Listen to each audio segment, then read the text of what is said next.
I stayed up all night. She went to bed. They didn't call.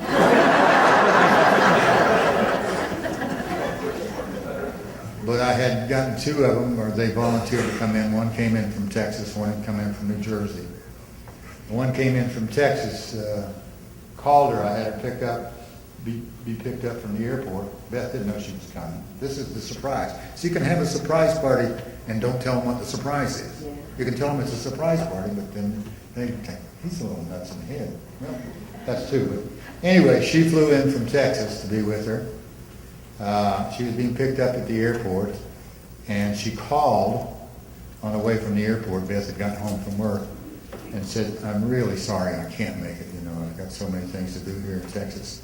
And then a knock came on the door, and she went to the door, and there she was. The other one was a little more surprising. She came in while Beth was at work. And one of the first things Beth did, she had about a 30-minute ride from work when she got home was to go to the bathroom. So her friend went into the bathroom. Now, Beth wasn't in there yet, okay? But her friend went into the bathroom and waited for her to come to the door and said, I'm sorry, this stall is taken. Beth went, what? Anyway, the member of the garden group, she's enjoyed that very much. And before she was even a member of the garden group, I don't know whether you all knew this, but she had worms. Wait, I'm sorry, she raised worms. And for some reason or another, I got to tend to the worms. You've got to have a worm farm, and she had a worm farm, so that was a little strange. And I have to tell you the story, Lester. I got his approval. Actually, I don't think I asked for it, did I, Lester? No. Lester and I ran for mayor the first time, and I ended up losing.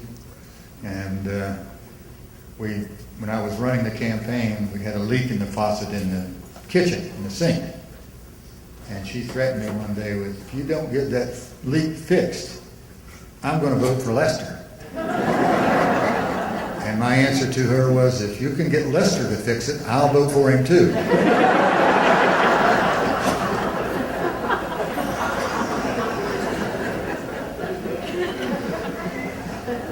Of course, she cooperated and was one of her loves, partially because of Nancy McGuire and the work she's done on the McGuire House and our historic museum, the work on the history of Ocoee. And she had a very good sense of humor about that. And I don't really need to leave the house. If you get a chance, come by the house. We're going to continue the celebration over there. We've got food. There are shrines set up to her, and we'll probably have hostess and hosts that will show you and tell you about it. But we have a giant butterfly garden in the back, and in September the 15th, I counted 400 to 1,200 butterflies an hour passing through our backyard. Now, it's all dead now. But many of these up here, thanks to Rilla and other people, are going to be transplanted. So, did she tell you have to go plant them? But it's a Shangri-La. It was our Shangri-La. I can sit out on the back porch. I can watch the birds and the butterflies and the lake that's out there, and every now and then I get to go fishing. And now I'm going to be quiet, and I'm going to stay here because my mind started thinking about this speech at 5 o'clock this morning. It's been cluttered with so many things over the past months that I just couldn't think this way. And so I'm going to ask family to come up and say something about Beth, your special experience with them, funny story. So who wants to go first? I'll go with the oldest, Don.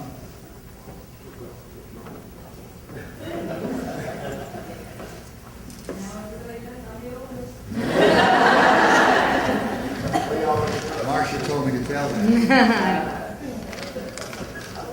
Thank you all for coming. I really appreciate this. What a wonderful turnout for my stepmother. Today, I wanted everybody here to know how much I love my stepmother. And I wanted the world to know, because today I miss her more than I've ever missed anybody in my life. My heart hurts, my head hurts, because I'm now comprehending the value to her, to our family, after spending the longest 2 weeks of my life with my father.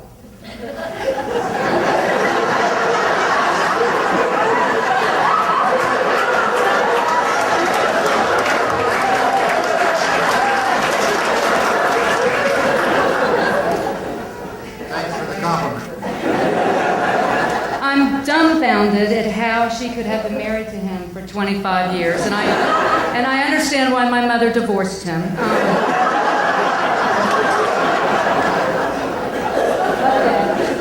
Needless to say, she buffered his sweet disposition to the rest of the world, and I miss her. I miss her so much. Somehow, though, their relationship worked, and it is a mystery to me now. I don't understand the how, but it is a mystery. The lesson, though, that I learned over the last year from losing Beth to cancer is that there's nothing more important in this world when you find out someone has cancer than to spend time with them. Grocery shopping, although I find it very important when I need to eat, is not as important as going to the hospital or going to the nursing home or just sitting by her side holding her hand as she slipped away. There's nothing more important. Not the yard work, although it has to be done when you're having people over, but none of that is important. I'm glad I had the time I did with her. I'm glad that it wasn't... I wish I'd had more, that's what I'm trying to say. I wish I'd taken more time to sit by her and find out the how she dealt with Father, the secret and the mystery. If I had sat with her longer, I would have understood how she tolerated Father. But unfortunately, she did not give me that information prior to her passing. But I will forgive her this time. But so the next time you have a friend that has cancer, please take the time to spend with them because it cheered her up. Everybody's visit here, every card that you sent, every phone call, even though she couldn't always talk to you, it meant a lot to her. So with that said, I won't yank on my dad anymore today. He's had it tough as well. But I'm glad that Beth is now at peace. So, bye. You know, it's funny that Beth told me to stay with her while you were with her. I don't understand that either.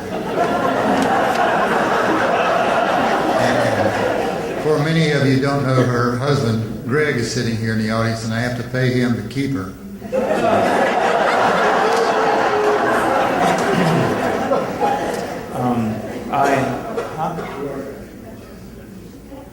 I'm his son, Beth's stepson, and thank you all for coming. This is overwhelming, and this last few months has been overwhelming. Beth was, I remember the first time I met her, Dad wanted me to meet her, and I was apprehensive. All I ever knew was my mom, and I wasn't looking for any replacement, and didn't know who this, tart was that was my dad. And there were like 1,000 faces that flashed before my eyes when I opened the door to see Beth. And we went out to eat, and I had a friend with me, and she was busy talking to Dad, and I was busy getting to know Beth. And I kept thinking, wow, she's so bright and funny and just has so much going for her. She could do so much better.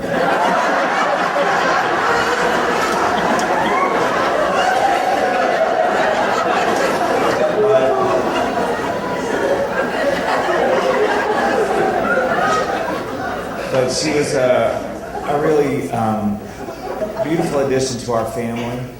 I always thought it was funny how she would call and say, "Hey, it's your wicked stepmother," and that's the last thing she was wicked.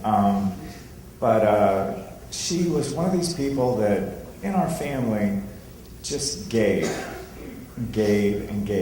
She gave her time, her energy, just her humor and her being there, and she never asked for anything.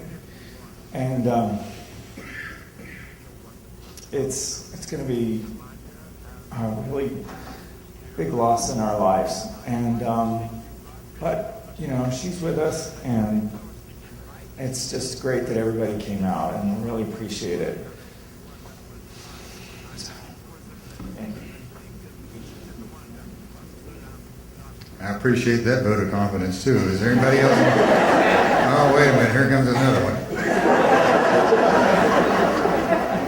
Okay, so unlike my sister and my brother, I do know how Beth dealt with Dad. It was called scotch. She knew that when she got home from work, she had a scotch waiting for her. Seriously, he was a good husband. But Beth and I, when we first met, I was a teenager, and anybody in here knows how teenagers are. And especially bringing a new woman into the family, I did some rebelling. I was not a nice person to Beth, but Beth never gave up on me. She always made sure that she was there for me. She helped me get my GED, which was a big thing because, you know, I needed that English and science, and so she was really there for me. My daughter, she tutored her and helped her get graduated from school, and I just, it's going to be really, really hard to imagine her not being here for those moments when we just expect that smile and just the radiance that came from this individual and the love that she always showed and the support to all of us. I mean, when we were going through bad times with each other, she would bring us together, just like her wife-in-law, my mom.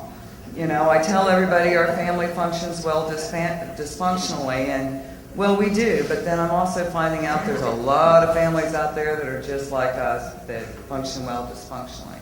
Of course, they all don't have Dad. And, you know, I'm grateful to all of you for being here. The city had really pulled together to help us get this together, and I want to thank them especially because they supported my father gratefully. And that's about it, except I'm just going to love and miss Beth just as much as all of y'all, if not more. She was a great addition to this family, and kind of just, we worked well. We worked very well together. So.